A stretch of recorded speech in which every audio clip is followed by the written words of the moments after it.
Alright mga amigos, breaking news po tayo. King Ray Ryan Garcia, posibleng mabaliwala ang kanyang pinakamalaking panalo sa kanyang professional boxing career, ang pagtalo kay Devin The Dream Haney noong nakaraang buwan ng Abril. Ito ay matapos magpositibo si Ryan Garcia sa ipinagbabawal na sangkap o performance enhancing drugs kung tawagin ay Ostarine.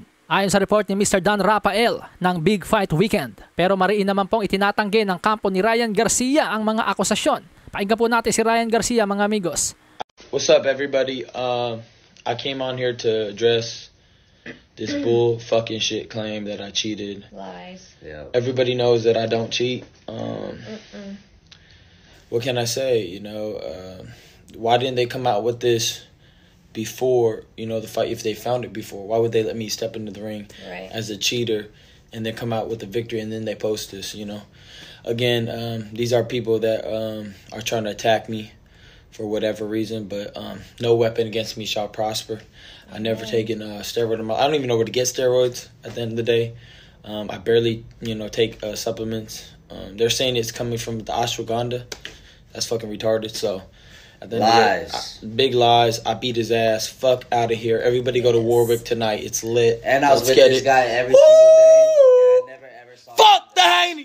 Ayon sa report mga amigos, sakaling mapatunayan na gumamit ng ipinagbabawal na gamot itong si King Ray Ryan Garcia, posibleng umanong maging no contest ang laban at maparusahan ng suspensyon itong si Ryan Garcia.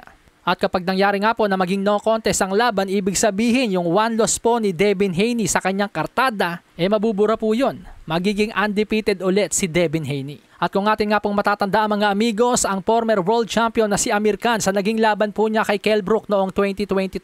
Nagpositibo rin po si Amir Khan sa PED Ostarine at siya po ay naban ng 2 taon. Kaya naman po kung mapapatunayan ng New York State Athletic Commission ang paggamit ng performance enhancing drugs ni Ryan Garcia, ibig sabihin po may posibilidad palang 2 taon maban itong si Ryan Garcia. Samantala, heto po ang statement ni Devin Haney sa ESPN. We learned about this situation not too long ago, and it's unfortunate Ryan cheated and disrespected both the fans and the sport of boxing by fighting dirty and breaking positive not once, but twice.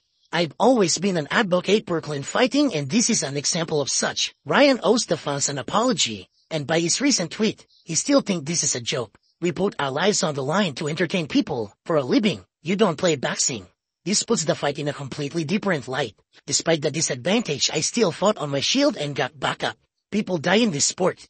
This isn't a joking matter. Malasahin ang baraha, patunayan mo sa'kin ha. Sino man ang mabunot na kalaban, di ka tatakbo ha. Sa bayan ko sa bayan, papalag ako para sa bayan.